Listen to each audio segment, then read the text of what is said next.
From the very first gust of wind that rattled the cottage shutters, Lila Starling knew something was different. She pressed her face against the cold window and watched the sea silver light spill over the little harbour village of Brambleby. Boats bobbed like sleepy toys, gulls argued about scraps of bread, and across the cobbled lane Mr. Nibbs swept the shop front that smelled of cinnamon and old paper. But Lila's world lived in the small things, the rounded button of a snail's shell, the pattern of moss on a brick, the hush between two raindrops. Lila was 5 when she discovered the library door stuck behind a web of ivy and a lock that smelled like rain. She found a way in. Of course, she always found ways in, and inside she met mountains of stories. Books became friends. She learned the names of stars, the crooked steps of famous explorers, recipes for puddings, and how to spell the word extraordinary. The librarian, Mrs. Tallow, who wore scarves like bright flags, would sit with Lila on the carpet and read aloud until the lamps blinked awake and the library smelled like toast. At home, the cottage was full of things that were not careful with Lila's heart. Her father, Jasper Starling, was a loud-hearted man who loved the market more than his daughter's stories. He measured success in fish sold and bargains found, and he had no time for hutches. Her mother, Ruth, hummed while she cooked. But she always seemed to be looking past Lila toward a list of errands only she could see. They meant well, but they tripped over Lila like clumsy sailors, bumping her small wishes into corners. Lila kept her books close and her questions closer. She quietly fed the neighborhood cats little bits of fish and drew maps of the sky on the backs of old boxes. And she kept one secret tucked like a folded paper boat inside her pocket. When she concentrated very, very hard, her small drawings could move. It started with a paper kite she folded from a page of a sailing book. On a windy afternoon, Lila traced a smile on the kite, thought of the way kites danced above the harbour, and the paper's drawn tail lifted like a bird testing the air.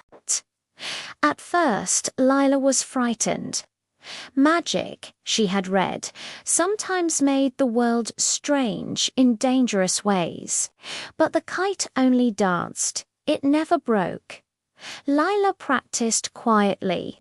She learned to nudge a pencil to tumble like a crab across the floor and to make a pebble hop like a rabbit 3 times. She called this power a little wind inside and treated it like a secret pet.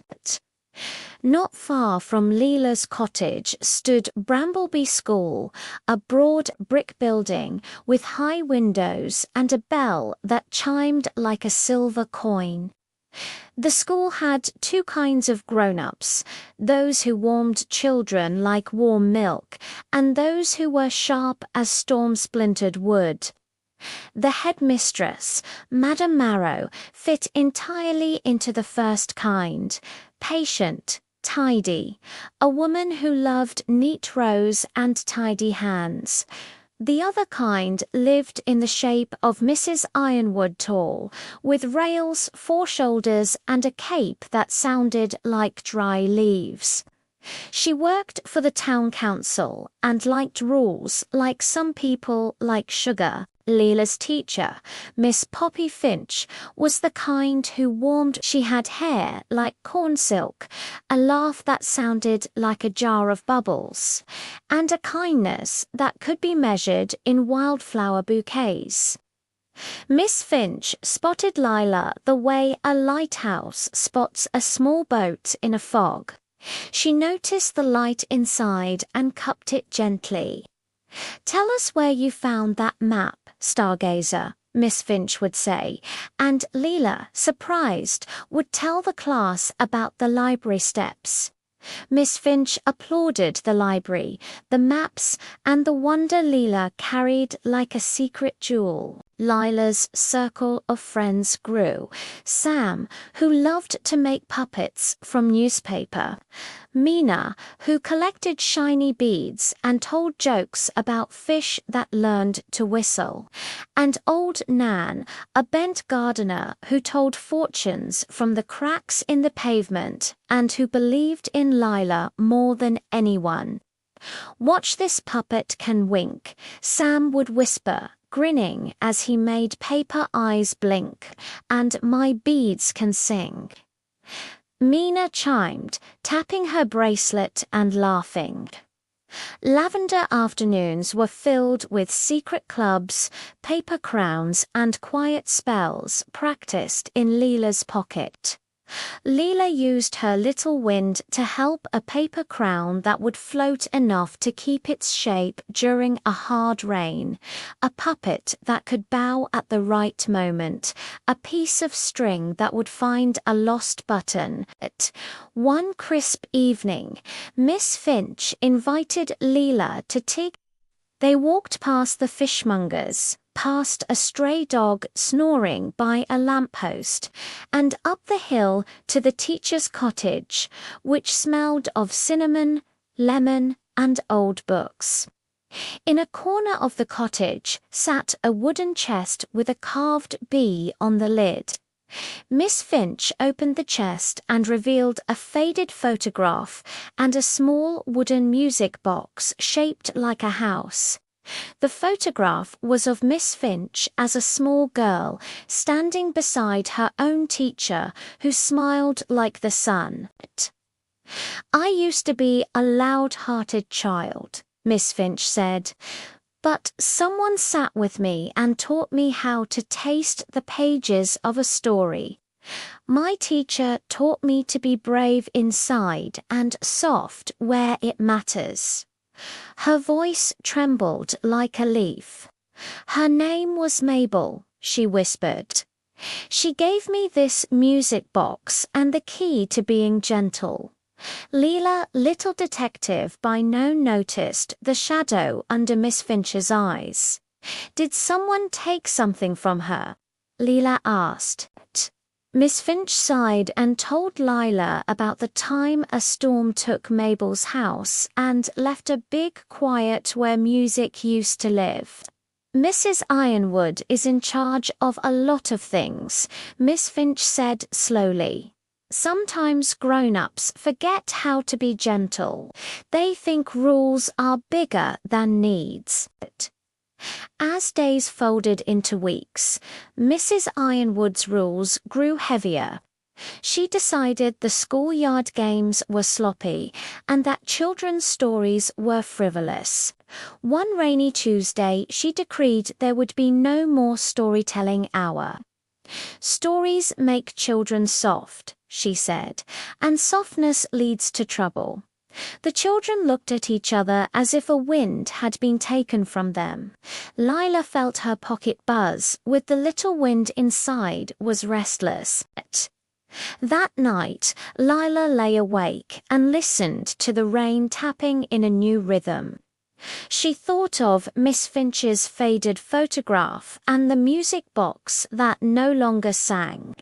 She thought of the way the schoolyard had once hummed with voices like a hive. "If stories make us soft," Lila whispered to the dark, "then we must be soft as pillows and tough as ropes. We need stories." The little wind in her pocket answered by making the bookmark on her shelf flutter as if agreeing. The plan began with a paper moon. Lila folded it from the back page of an atlas and drew a tiny key on its surface, because keys, in stories, usually help. She scribbled notes in invisible ink, lemon juice, and a lamp, and left them inside Miss Finch's desk, where she knew Miss Finch would find them. The note simply said, "Bring tea at 3. Bring a smile. Bring the music box." On the appointed afternoon, Miss Finch arrived with tea that smelled of orange peel and a smile the color of buttercups. In the classroom, Lila and her friends hid behind a curtain, holding their paper crowns and puppets like a small army of hope. Miss Finch wound the music box. At first it clicked and stuttered, but when she pressed it to the table, the music began a shy, ribbon-like tune that made the curtains want to dance. Outside, clouds rolled like a crowd of sleepy elephants. Mrs. Ironwood stood in the doorway, her cape clicking. "What is this?" she barked. "A tea party." The children clung together like a knot. Miss Finch met Mrs. Ironwood's voice with a voice of her own, steady and gentle. "Stories help us learn to be brave," she said. "They help us remember we are kind." The room felt like a small, warm hearth. Mrs. Ironwood grumbled and moved to snatch the music box, but Lila had placed the folded paper moon on the windowsill. When Mrs. Ironwood reached for the music box, a little windlila's wind blew across the curtains and wrapped them like a ribbon around the door. Papers lifted and floated. And then, to everyone's astonishment, the music from the box grew louder and the paper puppets began to bow. The children laughed, a small sound like pebbles clicking, and the laughter sounded to Lila like something returning to the room. Mrs. Ironwood's face tightened. She had never seen music move like that. She stamped her foot, and thunder answered, for the harbor was angry in its own secret way. The grown-ups in the street peered in, and even Mr. Nibbs stopped sweeping. Lila stepped out from behind the curtain, her hands small and her voice not a whisper. "The music belongs here," she said. "Stories belong here. We won't stop." Mrs. Ironwood tried to be a storm. She tried to scold, to make the room smaller with her voice. But the paper moon shone on the sill like a little tide, and Miss Finch's eyes were steady as a lighthouse. The townspeople's faces gathered at the windows like curious birds. No one moved to help Mrs. Ironwood. The power of small things had a habit of growing when they were noticed. Madame Moreau, who had once been headmistress of another school, and who liked order like a well-polished tray, stepped forward.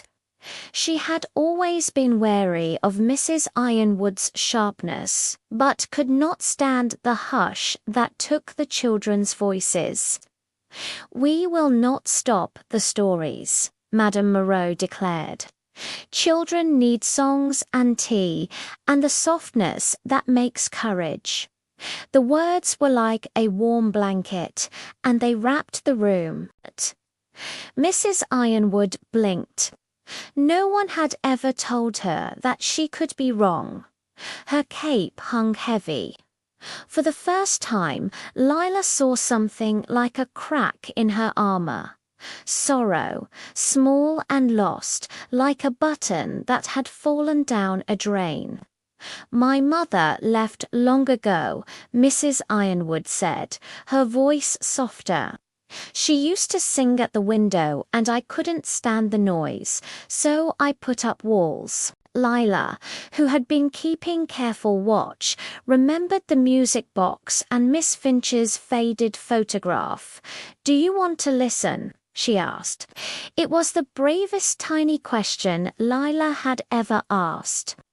The room held its breath like a fish. Mrs. Ironwood hesitated, and then, as if reaching through a curtain, she touched the music box. The melody wrapped around her fingers and seemed to smooth the edges of her cape. Slowly, the sternness on her face eased. Tears, hot as sea salt, rolled down and carved clean paths through the lines on her cheeks. "I forgot," she whispered. "I forgot how to be small enough to laugh." The change did not happen all at once. But from that day, Mrs. Ironwood began to listen. She taught the children to measure wood straight and true and to build strong things. She also learned, clumsily at first, to listen to jokes and to leave a window open for a stray song. She kept the rule about sweeping the yard, but she let the children hold story hour on Thursdays when the bell smelled like warm bread. The school did not become a place without rules. It became a place where rules had reasons and where reasons had warmth. Miss Finch visited Lila's house more often. She brought the music box with its little house and fixed the photograph in a new frame for the classroom. Lila's parents noticed their daughter was happier and, somewhat awkwardly, tried to be better. Jasper learned to fold the maps with gentler hands, and Ruth stopped looking past Lila long enough to admire her pockets of wonder. Years passed like pages turning. Lila grew taller. Her wind inside learned to do bigger things, not because the magic grew, but because Lila learned where to place it. She could make a paper boat sail across a bathtub river, and once, on a bright summer night, she coaxed a lost lantern down from a tree and brought it back to a child who had dropped it in the dark. The children who had been small that year grew into teenagers who still remembered how the music box once made a cape soften. They told younger children the story of the paper moon and how courage could come in tiny folds. Miss Finch finally retired in a ceremony where the sky wore confetti. She passed the wooden music box to Lila, with the carved bee winking faintly in the afternoon light.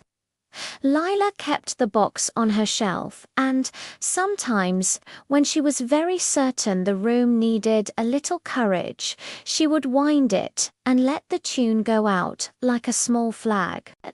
One winter evening, as a soft hush fell over Brambleby and the harbour lights blinked like sleepy stars, Lila sat by the window.